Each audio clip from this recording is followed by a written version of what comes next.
Hello नमस्कार दोस्तों, स्वागत है आप सभी का अभिषेक स्टडी अड्डा यूट्यूब चैनल पर। आज हम लोग बाल विकास के प्रश्नों के बारे में चर्चा करेंगे। तो देखते हैं पहला क्वेश्चन।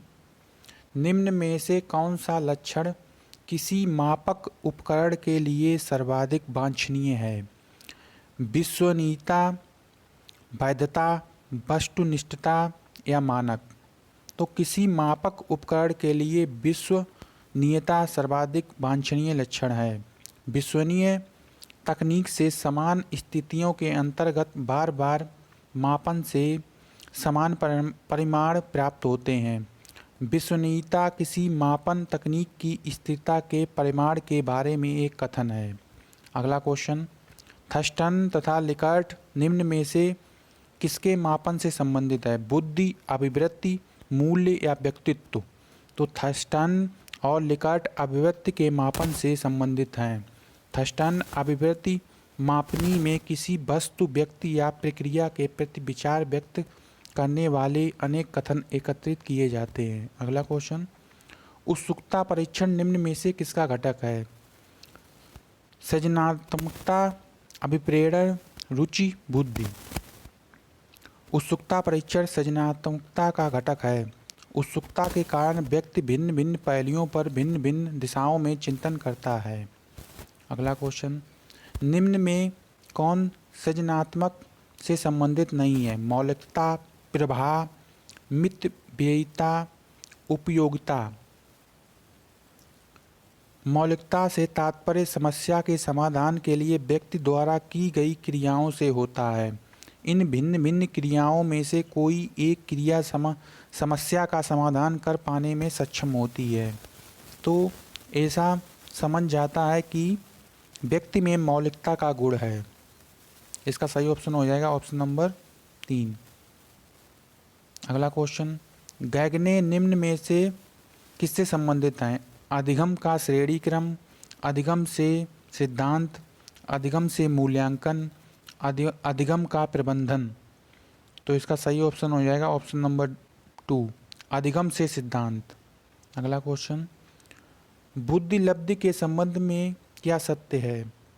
बौद्धिक आयु से व्युत्क्रमी संबंधित, कालानुक्रमिक आयु से प्रत्यक्षता संबंधित, कालानुक्रमिक आयु से व्युत्क्रमी संबंधित, बौद्धिक तथा कालानुक्रमिक आयु दोनों से प्रत्यक्षता संबंधित?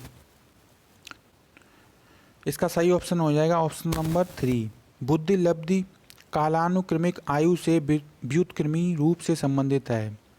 बुद्धि लब्धि बराबर होता है मानसिक आयु बटे वास्तविक आयु इंटू 100। अगला क्वेश्चन। 16 पीएफ का प्रयोग किसने मापन हेतु किया जाता है? सृजनात्मकता, अभिरुचि, व्यक्तिगत दबाव?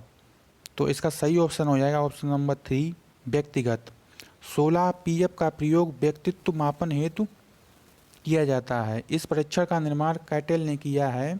इसके द्वारा व्यक्ति के 16 शील गुणों को मापा जाता है।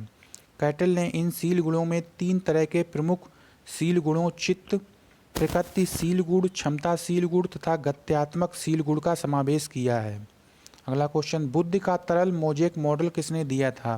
कैटेल, गिलफर्ड, थर्स्टन, दबाव? बुद्धि का तरल मोज़ेक मॉडल रेमोल्ड कैटेल द्वारा दिया गया था। रेमोल्ड कैटेल के अनुसार जी कारक के अतिरिक्त बुद्धि के 2 अन्य कारक होते हैं। ये हैं तरल और ठोस बुद्धि।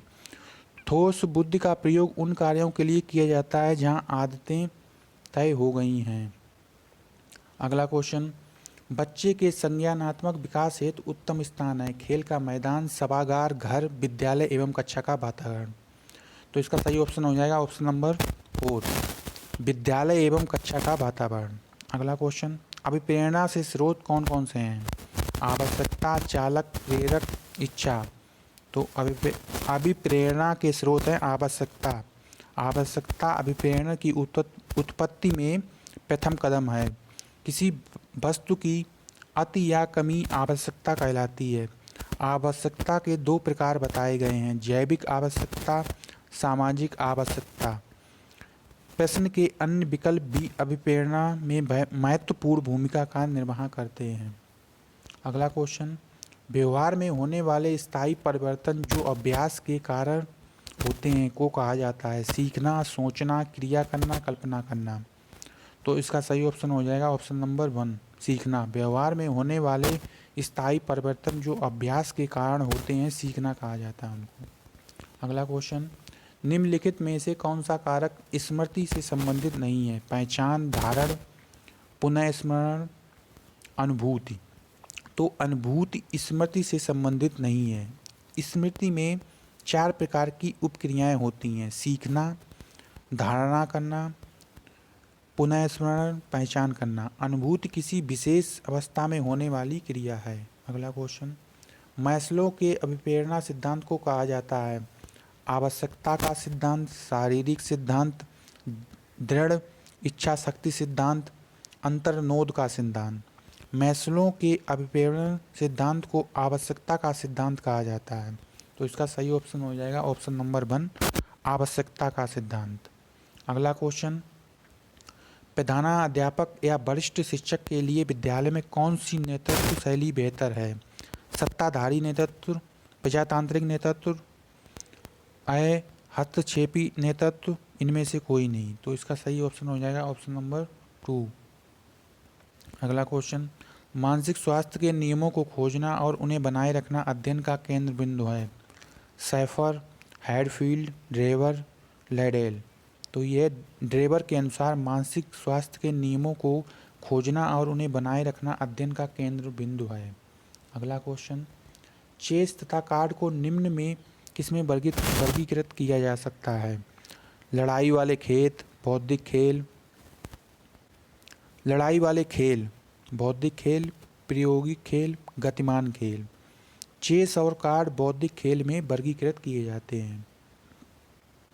अगला क्वेश्चन है, अभिवृत्ति संप्रत्यय है संज्ञान परक, क्रिया परक, संवेगात्मक, ये सभी। तो इसका सही ऑप्शन हो जाएगा ये सभी हैं।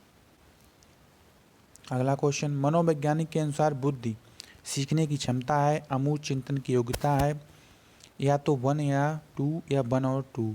तो इसका दोनों हो जाएगा 1 और 2।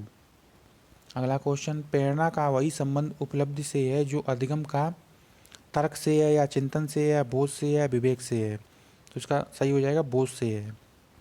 अगला क्वेश्चन, थॉर्नडाइक का व्यक्तित्व के वर्गीकरण का आधार है शारीरिक गठन और शकल सूरत, रचनात्मकता और मौलिकता, समायोजन और बुद्धि, चिंतन और कल्पना। तो इसका सही ऑप्शन हो जाएगा ऑप्शन नंबर 4 चिंतन और कल्पना। अगला क्वेश्चन, निम्नलिखित में कौन सा भूलने का सिद्धांत है? प्रतिस्पर्धात्मक अपरोध, प्रतीपकारी अपरोध, प्रतिबोधित अपरोध, प्रतिच्छायित अपरोध। प्रतीपकारी अपरोध भूलने का सिद्धांत है। इस सिद्धांत के अनुसार नए सीखे हुए ज्ञान अथवा विषय वस्तु तथा धारण की जांच के मध्य में किसी अन्य ज्ञान अथवा विषय वस्तु को सीखने पर नए सीखे ज्ञान की मात्रा में कुछ कमी उत्पन्न हो जाती है। अगला क्वेश्चन, निम्नलिखित में से मानसिक विकार के लक्षणों को सभी दर्शाते हैं सिवाय भग्नाशा के, तनाव के, संबंध के, चिंता के। तो इसका सही ऑप्शन हो जाएगा संबंध के। विकास के किस काल को अत्यधिक दबाव और तनाव का काल कहा जाता है? तो ये तो हो जाएगा किशोरावस्था को कहा जाता है। पावलाव ने सीखने के अनुबंधन प्रतिक्रिया सिद्धांत का प्रतिपादन खरगोश पर प्रयोग किया था, चूहे या कुत्ते या बिल्ली? ये तो सबको पता है कुत्ते पर किया था। सीखने के वक्र सीखने की प्रगति के सूचक हैं, सीखने की मौलिकता के सूचक हैं, सीखने के गत्यात्मक स्वरूप के सूचक हैं, सीखने की रचनात्मक के सूचक हैं। तो ये सीखने के प्रगति के सूचक हैं। अगला क्वेश्चन, अध्यापन के समय अध्यापक को निम्नलिखित में से किसका सर्वाधिक ध्यान रखना चाहिए? विषय वस्तु, विद्यार्थियों की आयु, व्यक्तित्व, भिन्नता, विद्यार्थियों की पारिवारिक पृष्ठभूमि। तो इसका सही हो जाएगा ऑप्शन नंबर 3।